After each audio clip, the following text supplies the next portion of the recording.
We're joined with Noah Gragson, driver of the number 9 car in the NASCAR Xfinity series. How you doing, man? I'm doing good. How are you? I can't complain. I see you don't have the full stash. Did you shave it?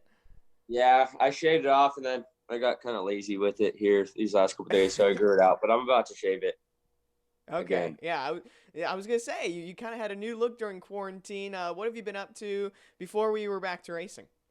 Well, I went back to Vegas to spend time with my family and was mountain biking and whatnot out there, just trying to relax and played a lot of Xbox. So with that being said, it was good to get back there, but it's also been nice to get back to North Carolina and be able to get back to the racetrack. It's been a lot of fun getting back to the racetrack. We've had a lot of speed with junior motorsports and have some good races here. I'd say the last couple of races we've been able to win at Bristol, so it's been good so far. Yeah, it has been good getting back to racing. What kind of Xbox games though you play?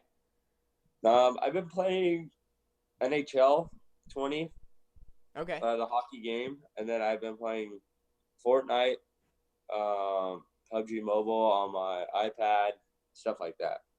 I like it. I like it. I'm no good at the Fortnite, but I need to get better at it. An interesting story I saw on Twitter was you were riding with Josh Wise and actually got stung by a bee on your lip. How'd that happen? I was talking.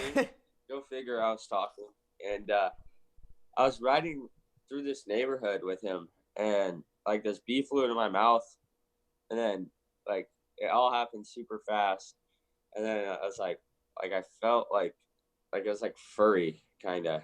I don't know. And, like it was like buzzing in my mouth. It all happened within like a second or two, and I'm like, oh, and I'm like trying to spit it out, and it ended up like stinging me inside the lip, and it felt like I got like.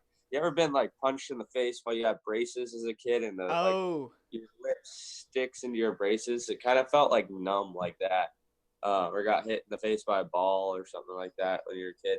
Um, it was like that. So yeah, and it was actually funny because the last time we rode, like a couple days ago, Josh got stung, or he didn't get stung. Something flew down into his mouth and down his throat while he's riding. Like that's never happened usually. I don't know. It's weird stuff. oh my God. Maybe Yeah, we that just not a good track we don't need to record. talk when we ride or something. Yeah. Are We're you gonna be talking like? too much. Are you gonna be paranoid the next time you go riding bikes to like see if there's a bee anywhere near you? No, it wasn't. It wasn't too bad. I luckily am not allergic to bees, so it was all right. Yeah. I So I'm not really scared. yeah. Well, that's good. That's good. You can't ride with fear. Something interesting, kind of on the same level, riding with Josh Wise. I saw one day you rode wearing full jackets in like 80-degree weather. Was that Yeah. tough? Yeah, that kind of sucked because we were basically heat training when it wasn't 90 degrees out right now. It's like 95 degrees out, 90 degrees. It's hot outside here. So we did a run and went go-karting yesterday, and that was pretty difficult. But that ride with the jackets and everything was just to get us acclimated to the heat because we haven't been able to build up our endurance. Normally, you start at Daytona, you're able to go through practice. It's not too hot outside.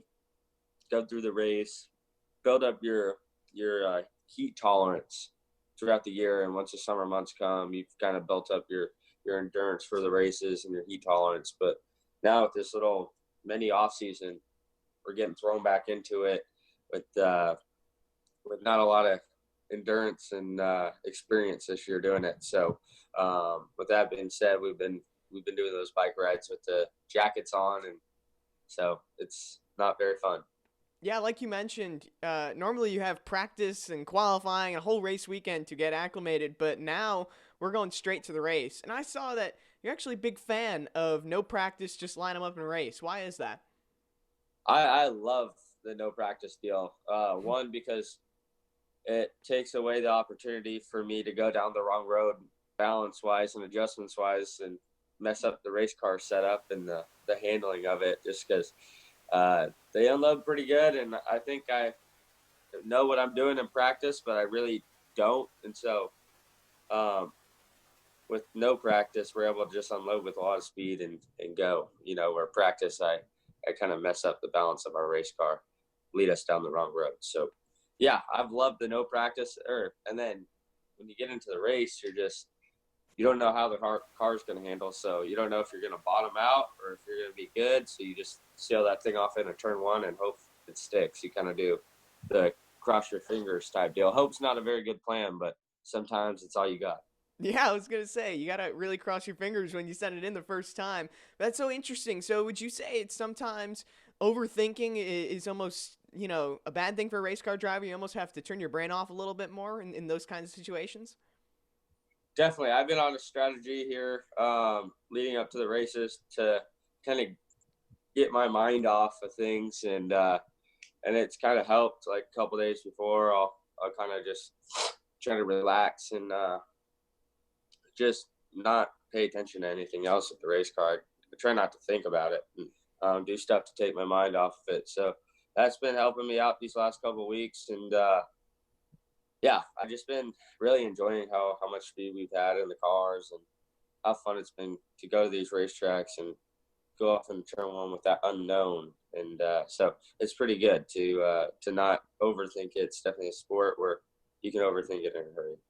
Yeah, absolutely. And you kind of mentioned getting your mind right, a couple days before, a couple hours before a race. When we had fans and everything was normal in NASCAR, for driver intros, I noticed you often had AirPods in, listening to music, kind of trying to, I guess, hype yourself up for the race. What's your pre race playlist look like? A lot of Taylor Swift. No, I'm just kidding. I don't know. It's like all kinds of sort of like different stuff. Sometimes it'll be like trap rap radio, and then other times it'll be like Luke Combs radio or like Motley Crue radio, like on Pandora, like all that kind of stuff. And then I have like just random songs that like come and go. Like I'm not really like a big like, oh, what's your favorite song type of guy. I just like listening to like whatever's kind of cool right now. Absolutely. Does it take more to hype yourself up without fans? No, I feel like I can like hype myself up pretty easily. I don't know if that's good or bad, but I don't know. I got a lot of confidence and just really motivated to execute what needs to happen at the racetrack. So I don't know. I like the fans being at the racetrack and being able to talk to them, sign autographs for them, take pictures, and just kind of hang out with them. That kind of gets me going. But yeah, I don't know. I don't think it's been too bad here with no fans, and it's actually been kind of fun just showing up and racing and doing your job. It's something different. Yeah, a lot of drivers have described it as like the racing now as the old days of like growing up, showing up and racing. Do you kind of get nostalgic vibes of like how you started in your roots racing this way? Definitely. Just going to the racetrack, um, get your stuff on and go race was how it was. That's what we did, Yeah. and so it does bring back memories from that. You mentioned you went go-karting at GoPro. How often do you get in a cart? Because I know Jimmy Johnson's big on getting in the go-kart, and it kind of helps you feel the balance of a race car, find a racing line. How much does go-karting help and compare to a NASCAR Xfinity Series car? I'd say I go out there once or twice a week, but the main thing is it just helps you with just the mental side, making decision making. Everything happens so fast. You're up on the wheel and you're sliding the go kart around and it's hopping and you can barely see because the thing is going so fast. So just it helps with reaction time and just decision making on the fly, because and adapting to a different style car. We used the go karts we were going 2 times a week for the 3 weeks leading up to I guess after this little off season happened, leading into Darlington, we went 2 or 3 times a week. The 3 weeks leading up to it, just to get our reaction times sharper and knock the rust off before getting in the real race car. So I think it helps quite a bit. Well, it was clear that it knocked some good rust off. You already came back with a win. No, I appreciate you taking the time, and hopefully you don't get stung by any more bees moving forward on a bike ride. Let's hope so. Fingers crossed, right?